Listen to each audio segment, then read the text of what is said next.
Hallo et bienvenue à bord, je suis le capitaine Steffi Wolf et je vous embarque aujourd'hui pour une nouvelle vidéo. Comme vous avez pu le lire dans le titre, il s'agit du bilan de mes lectures du mois de la fantasy organisé par Steph de Piketty, autrement dit mes lectures du mois de mai. En ce mois de mai, j'ai lu 6 bouquins, dont 2 graphiques, et dont beaucoup trop ne faisaient pas partie de ma palle du mois de la fantasy. Au passage, je vous remets en barre d'infos, parce que je ne sais pas trop mettre dans le i, peu importe le côté, les booktubeurs d'habitude ne savent pas de quel côté ça se passe, moi je sais juste pas le faire. Pas encore. Peut-être que quand je vais faire la vidéo, je saurai. Bref, trêve de plaisanterie. Dans la barre d'infos, dans tous les cas, vous retrouverez ma palle pour le mois de la fantasy. Et si ça vous dit bien sûr, et vous verrez que en tout cas, je n'ai pas du tout respecté cette palle, que je n'ai lu que un ou deux romans par catégorie, plutôt un d'ailleurs que deux. Mais quoi qu'il en soit, j'ai quand même passé un excellent mois de lecture. Trêve de plaisanterie bis, passons tout de suite à mes lectures.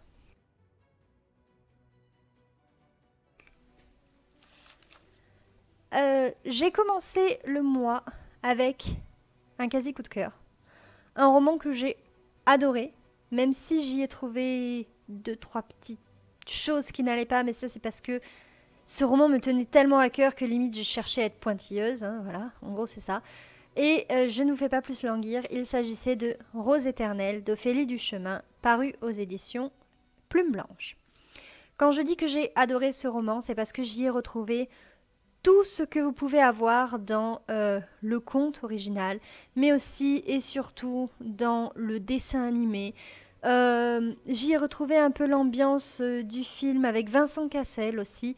J'y ai retrouvé plein de choses, mais dans un univers complètement différent, fantasy, inventé par l'autrice et maîtrisé par l'autrice également. Donc vraiment, j'ai beaucoup aimé. Je vous dis, c'est un quasi coup de cœur. Je lui ai mis la note de 19. S'il y a que 19, c'est que j'ai été pointilleuse sur certaines choses, parce que c'est La Belle et la Bête, parce que c'était tellement bien fait, que j'en attendais énormément. Et ben on y est quasiment arrivé en fait. Je suis sûre qu'on y est arrivé et que je suis... Vous savez ce mot qui commence par un C là, qui finit par RTE. Bref, je suis sûre que c'est ça. Mais en somme, j'ai vraiment beaucoup aimé l'ambiance. Je vous raconte pas l'histoire, hein, c'est la réécriture de La Belle et la Bête. Mais on est avec Méliane, qui est donc belle et qui rencontre Adriane, qui est la bête. Et Marc Page qui se fait la malle. Et il s'ensuit toute une histoire. Et c'est pas qu'une histoire d'amour, il y a tellement plus au-delà. Enfin bref, j'ai adoré. Voilà, je ne peux que vous le recommander. Ensuite, on arrive à la partie montage. J'ai lu pas du tout dans le cadre du mois de la fantasy, mais dans le cadre d'un challenge que je faisais sur Insta et qui était le Fun Challenge numéro 3. L'année prochaine, ce sera le numéro 4. Pareil, je vous mets en barre d'infos encore une fois le lien vers le compte Insta de celle qui l'organisait, parce qu'elle va en organiser un encore l'année prochaine. Et donc, pour ce faire, je vais mettre pause, aller chercher l'image, revenir. Mais vous allez rien voir du tout. Si je vous avais rien dit, vous auriez rien vu. J'ai lu donc dans le cadre du Phone Challenge, pour lequel, lors d'un défi, il fallait lire un roman de la catégorie LGBTQ+, ou QA+, enfin bref, ce genre de lettres, LGBT, moi je dis. Ce roman devait faire plus de 250 pages. Moi, comme on était en plein en plein mois de la fantasy, j'ai dit 250, ok, mais pas beaucoup plus. Donc je crois qu'il fait 252 pages. C'était... il y a du reflet. Comme dirait ma fille, c'est reflet. C'est reflet. Bon. L'image est très jolie, franchement, en vrai, mais voilà. Mes colocs San Francisco et moi, de Natasha Washington. C'est vraiment un très bon roman pour débuter, je pense, dans ce genre de littérature. MM, donc une romance entre hommes. Donc c'est chez les éditions MXM Bookmark, donc qui ont basé leur édition vraiment là-dessus, sur les romances MM. Et franchement, c'est vraiment pas mal pour débuter, je pense. Chez MXM, ils font aussi d'autres romances, Passion et compagnie, et j'avais été un peu rebutée lors de ma dernière lecture, qui était MF d'ailleurs, mais où il y avait trop de sexe et j'avais l'impression de lire un porno. C'est pour ça que j'étais un peu. J'avais peur en fait. En plus, là, c'est du MM, donc je me suis dit, ah, ça se trouve, ça va être. Enfin bref, le genre de réaction que peut avoir un public qui n'a pas l'habitude de lire ce genre de littérature. Et j'ai vraiment bien aimé l'histoire. Donc, il se passe entre. J'ai oublié le nom des deux héros. C'est bien ça, bravo, Stéphie. Bref, entre un jeune étudiant, un jeune bachelier qui arrive à San Francisco, la ville donc de toutes les couleurs. Il choisit pas cette ville par hasard, bien sûr, il est gay. Et il arrive dans une colocation où la première chose qu'on lui demande, en gros, c'est son orientation sexuelle. Voilà. Mais pour autant, c'est pas pour le discriminer. Au contraire, c'est juste pour savoir, ça je m'en souviens par contre, c'est au début, comment on peut l'aider à chasser en fait. Chasser soit les filles, soit les mecs, soit les deux, oui, du coup, puisqu'il a un de ses colocs qui est bi. Donc voilà. Et donc on suit cette histoire entre deux des colocs, bien sûr, qui vont tomber amoureux l'un de l'autre. Mais aussi, en fait, il y a une histoire d'acceptation de soi.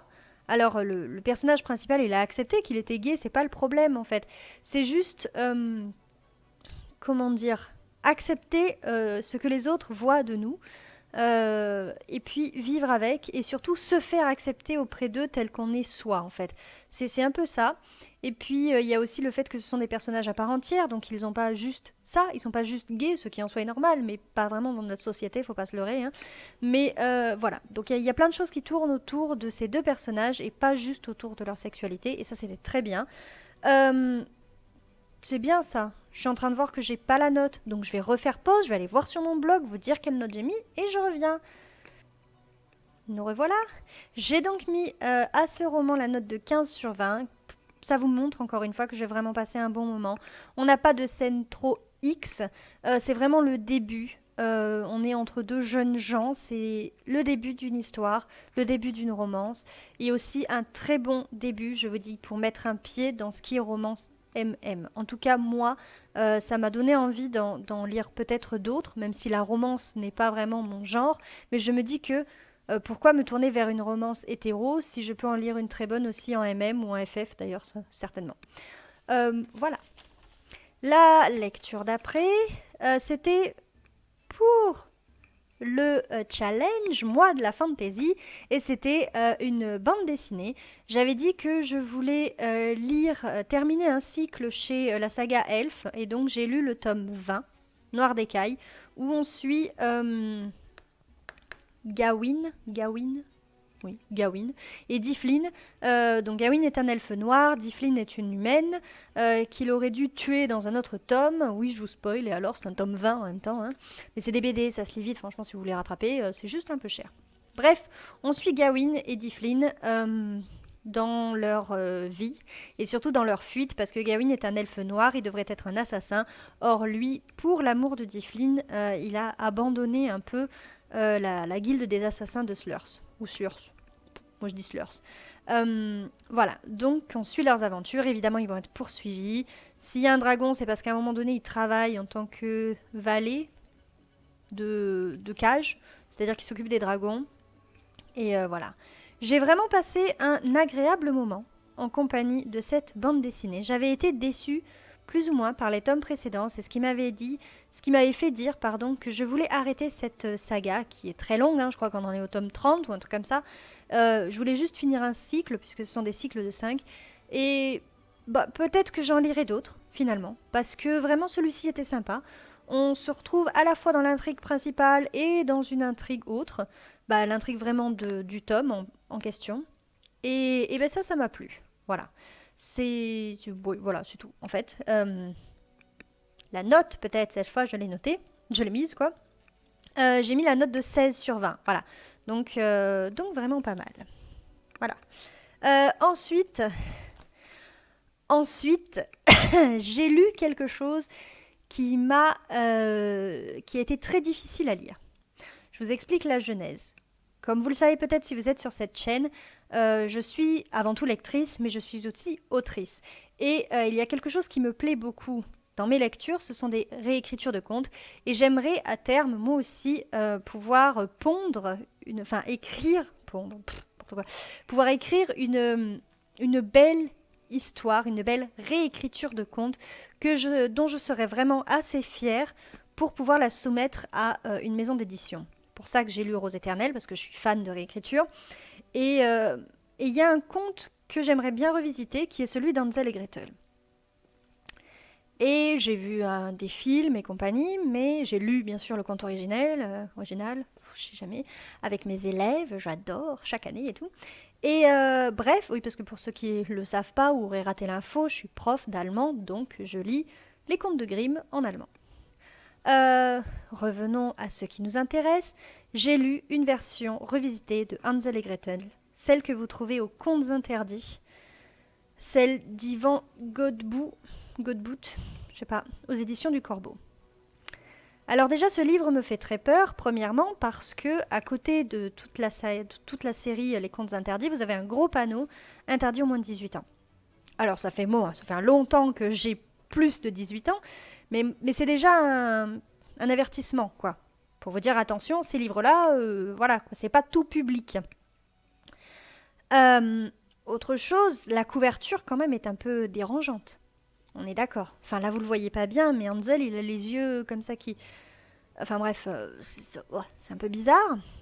Ce que vous lisez à l'arrière aussi, le résumé, une mère désespérée, des enfants télépathes, des jumeaux télépathes qui perdent leur innocence de manière absolument terrible, un prêtre et une sorcière, des enfants, je vous lis les derniers trucs, et ensuite je vous lirai ça aussi. Mais vous allez comprendre pourquoi. Des enfants comprenant que si Dieu est une pure invention humaine, permettant de vivre d'espoir, le diable, lui, existe bel et bien. Et maintenant, je vous lis l'avertissement qui figure au dos de ce livre également. Hansel et Gretel était un conte pour enfants. Celui que vous découvrirez sous peu en est bien loin et risque de ternir à jamais votre part d'innocence. Êtes-vous réellement prêt pour cette balade dans les plus sombres abysses de l'âme humaine ? Et l'histoire est précédée de 3 préfaces qui vous expliquent que ce livre a été interdit, censuré, que l'auteur et la maison d'édition ont été la maison d'édition, je suis plus trop sûre, mais qu'ils ont été poursuivis par la justice pour pédophilie juvénile. Donc, quand on vous dit ça, là vous vous dites waouh. Là, il y a ce qu'on appelle, je crois, le trigger warning, ou bref, on est en train de vous avertir de quelque chose là. Et je me suis dit, mais est-ce que je suis capable de lire ce bouquin ? Je l'avais acheté, il est en hardback, voilà, j'ai envie de réécrire Hansel et Gretel, mais est-ce que je vais être capable de lire ce livre ? Eh bien, il faut croire que oui. Même si des fois, je levais les yeux au ciel, même si des fois, j'avais vraiment envie de vomir, presque, par ce qui se passe, mais vraiment, hein. C'est très bien écrit. Enfin, je veux dire, on est dans l'horreur absolue de l'âme humaine. Dans les 15 premières pages, vous avez un viol sur mineur, bien sûr, hein, c'est pas drôle, une tentative d'assassinat, un meurtre, voilà, et tout ça dans 15 pages. Autant vous dire que ça pose les trucs, et c'est... Et plus encore, m'a-t-on dit, quand on est parent, bien sûr, mais je pense qu'il n'y a pas besoin d'être parent pour être dérangé plus que plus par ce roman. Et pourtant, l'auteur est vraiment très doué. Parce que en dehors de l'horreur qu'il nous raconte, il utilise les codes du genre, c'est-à-dire de la réécriture de contes, les codes du conte. Vous retrouvez dans ce conte-ci de nombreux autres contes. La maman s'appelle Alice, elle suit un lapin blanc. Vous avez Cassandre, donc là on est plutôt dans le mythe, la mythologie grecque. Et vous avez plein de choses comme ça. Ce livre est vraiment foisonnant de bonnes choses, mais il est aussi terriblement dérangeant. Waouh, quand je discutais avec sur Insta et on m'a dit mais en fait t'as commencé juste par le pire et je veux bien le croire, d'accord ? Donc je pense qu'il va me falloir un moment avant de retourner dans les contes interdits, mais s'ils sont tous aussi bien écrits et si les codes de réécriture sont tous aussi bien utilisés, alors je pense que ça vaut le coup que je m'y replonge. Mais pas tout de suite. Après ce roman-ci, je me suis dit il me faut un roman doudou. j'ai besoin d'un truc pour redescendre, un truc tout mignon, vous voyez, avec limite de la romance et tout. Sauf que, bah, d'une part, j'ai pas trop ça en stock. Enfin, j'avais pas trop ça en stock. Voilà. Et puis surtout, il y avait quand même le mois de la fantasy au bout d'un moment parce que je reviens là-dessus, hein, mais ça, c'est pas de la fantasy du tout, hein, c'est la vraie vie avec les vrais gens, des humains. Et c'est ça qui est terrible aussi, c'est parce que ce genre de choses, même si ces pauvres enfants, il leur arrive plein de choses et que j'espère que ça n'arrivera jamais à une seule personne tout ce qui leur arrive, on est quand même dans peut-être du fantastique, mais surtout de la réalité, hein. Donc pas du tout dans le mois de la fantasy. Bref, du coup, je me suis dit, maintenant, Stéphie, tu vas lire un peu de fantasy, c'est le mois de la fantasy. Et donc, c'est ce moment-là où je refais du super montage. Donc, dans le cadre du mois de la fantasy, j'ai lu Cursed Crown, un truc comme ça. Le premier tome des Chroniques Maudites de Ali J. M. Richard aux éditions Sud-Arène. C'est bête, hein. Franchement, je filme avec des trucs pas de qualité, mais ah là voilà, vous voyez un peu. C'est joli, quand même la couverture, je préférais vous la montrer en couleur encore une fois que sur ma liseuse où c'est en noir et blanc. Parce que bon, il y a le rouge et tout, enfin voilà. Cursed Crown, c'est l'histoire de deux jeunes filles, de deux sœurs, dont la sœur aînée est décédée quand elles étaient toutes petites, hein. Et ben là, l'une des deux sœurs va disparaître et l'autre va aller à sa recherche. Et donc ça, c'était un peu le synopsis avec le royaume de Torun, machin, sauf que ces deux sœurs, elles vivent dans notre monde. Donc moi, je me suis dit, ouais, c'est pas de la fantasy en fait. Même si la maison d'édition le met dans le dark fantasy. Bon, après, c'est juste que moi, j'ai une définition de la fantasy qui est vraiment... tout se passe dans un autre monde. Il se trouve que d'autres n'ont pas la même définition que moi et que c'est quand même le plus gros du bouquin se passe dans cet autre monde. Donc mais clairement c'est de la fantasy, hein, voilà. Ouais, non, parce que sinon j'aurais lu 2 trucs pour le mois de la fantasy, super. Bref, c'est l'histoire donc de ces deux filles, l'une part à la recherche de l'autre, le tout dans un autre monde et elles vont découvrir en fait qu'elles sont liées à cet autre monde. Même la mort de leur sœur y est liée, voilà. C'est plutôt bien écrit, franchement. Ce qui m'a dérangé en fait, c'est qu'il soit trop court. Il fait même pas 200 pages comme roman et je trouve que pour un roman c'est super court. Et des fois j'avais l'impression de pas bien saisir comment on passait d'une scène à l'autre. Alors, j'ai lu des romans aussi très courts, généralement tous de la même auteure ou autrice, et pour avoir discuté avec elle, c'est voulu en fait, parce qu'elle veut aller à l'essentiel. Donc c'est très certainement voulu de la part de Ali J.M. Richard, mais moi là pour le coup ça m'a un petit peu gênée dans ma lecture. Gênée en même temps que ça créait du mystère, vous voyez, donc c'était pas si gênant que ça au final. Pas si gênant que ça, la preuve, je lui ai mis la note de 15 sur 20. En ce qui me concerne d'ailleurs, c'était ma première dark fantasy. J'ai plutôt peur de la dark fantasy à cause du mot dark. Et là, je me suis dit, bon, pour la fantasy, ça rentrait dans le challenge. Je me suis donné pour objectif de lire un livre Sud-Arène par mois, si j'y arrive. Non, bah, avant, mon objectif, c'était de lire un livre en allemand par mois. Bon, vous voyez, là, je le fais pas. Encore que je suis en train de lire un bouquin avec les élèves, donc ça va. Mais l'année arrivant à son terme, bon. Bref, un livre Sud-Arène par mois. Là, j'ai lu Cursed Crown et je sais déjà le livre que je vais lire le mois prochain. Vous le saurez dans une prochaine vidéo. Voilà, c'est tout ce que je peux vous dire là-dessus. Mais donc ça, vu que c'était de la dark fantasy, on était quand même assez loin du roman doudou que je recherchais après Hansel et Gretel, non? Donc je me suis dit, et en plus je l'ai terminé le 30 mai, au matin. Donc il me restait le soir du 30 et le soir du 31, parce qu'en journée, j'ai pas trop le temps de lire en ce moment. Et je me suis dit, mais je vais lire quoi? J'ai besoin d'un truc qui se lit vite, mais j'ai pas de BD. Et puis là, je me suis dit, mais si. Bah ça, mon boucole, vous le verrez, mais donc vous la reverrez celle-ci. J'ai lu Grimoire Noir. Voilà. Alors désolé, mais les noms, j'ai du mal à les retenir. Yana Bogac et Vera Grinty, sans doute. Et alors déjà, il est juste magnifique. C'était sur recommandation de Vibration littéraire. Enfin, elle l'avait lu, et puis lors d'une vidéo, voilà, elle l'avait un peu présenté. Donc ça, c'est pour le... Voilà. Et alors, il y a des chapitres comme ça. Donc si vous voulez, c'est un... Alors, je sais pas si on peut qualifier ça de BD, parce qu'il y a quand même plus plus de pages que dans le roman que j'ai lu, Ali J.M. Richard.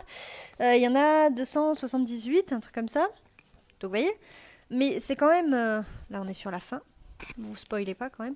Vous avez rien vu de toute façon. Donc c'est quand même une BD, je pense. On peut la qualifier de BD. Je n'ai jamais lu vraiment de roman graphique. Ou un roman graphique, peut-être.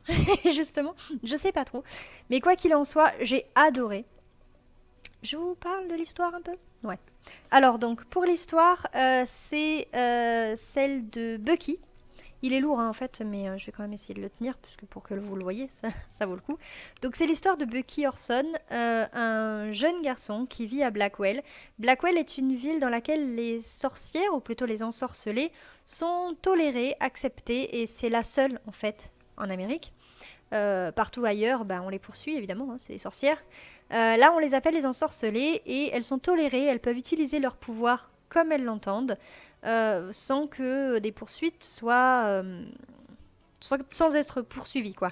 Et donc Orson, sa sœur disparaît un jour, donc sa petite sœur Heidi, et il se trouve que sa petite sœur Heidi c'est la première ensorcelée depuis fort longtemps, depuis celle-ci en fait, à avoir plusieurs pouvoirs, parce que depuis des générations et des générations, les ensorcelés n'ont plus qu'un seul pouvoir, et Heidi elle en a plusieurs, mais Heidi disparaît. Il faut préciser aussi que parmi ses pouvoirs, elle a celui de se rendre invisible, ce qui rend l'enquête quant à sa disparition légèrement compliquée.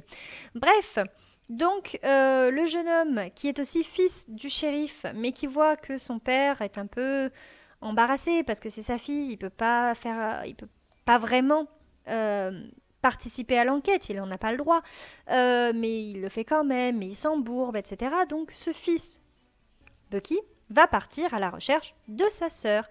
Et surtout parce que sa maman est en train de noyer littéralement Blackwell. Et oui, parce que les ensorcelés, elles ont des pouvoirs puissants. La maman de Heidi et Bucky, par exemple, quand elle pleure, il pleut. Et là, elle pleure depuis sa disparition et l'eau leur arrive sous les genoux. Voilà. Du coup, non, franchement, c'était trop bien. J'ai adoré, ça a été un coup de cœur. C'est un roman sombre, mais vous le voyez en fait dans les planches, c'est plutôt noir. Et c'est plutôt bien fait. Il n'y a pas une case qui est égale à l'autre. Parfois c'est carré, parfois ça va un peu dans tous les sens. Voilà. Et il y a peu de couleurs, mais par exemple, tous les yeux, en tout cas les yeux des femmes, ont des couleurs. Déjà, sans doute pour les différencier des hommes. Vous avez quelques couleurs aussi, ça, un peu bleuté, mais sinon c'est tout en nuances de gris et de noir. Un peu comme l'histoire qui est sombre, ce grimoire noir, bien sûr. Et vraiment, c'était trop bien. Et s'il n'y avait pas eu de 31 mai, j'aurais tout lu le 30 mai. Mais vraiment, j'ai adoré, j'ai dévoré cette histoire. Et je ne peux que, à mon tour, vous la recommander. Voilà, on est arrivé à la fin de cette vidéo, à la fin de mes lectures. Vous l'aurez constaté, donc des lectures quand même assez différentes les unes des autres. Et certains, mais... Oui, je ne l'ai pas dit, je ne l'ai même pas écrit sur mon truc, mais je lui ai mis 20 hein, comme note. Pas si évident, je ne l'ai même pas écrit. Donc, que de bonnes lectures, même si une d'entre elles a été relativement difficile. Un super mois, mais pas vraiment mois de la fantasy pour le coup. Voilà, cette vidéo est maintenant terminée. Si vous l'avez appréciée, je vous invite à liker la vidéo, à vous abonner à la chaîne si jamais ce genre de contenu vous plaît. Donc ici, on est dans du retour de lecture. Vous aurez bientôt un book haul. J'ai fait aussi déjà une petite vidéo conseil d'écriture. Je vous parle aussi de mon roman. Peut-être que je vous parlerai de mes prochains. Si ma tête ne vous dérange pas, même quand je suis pas trop bien coiffée, si le fait que je porte un micro et que mon matériel de bas étage ne vous dérange pas, et ben allez-y, suivez-moi, suivons-nous. N'hésitez pas aussi à poster des commentaires si le cœur vous en dit, si vous avez lu l'un de ces livres ou quoi que ce soit d'autre. J'ai eu une introduction longue de ouf et là je suis en train de faire une conclusion encore pire. Je suis désolée, Je m'arrête là. Je vous souhaite une bonne navigation sur YouTube et moi, je vous dis tchuss.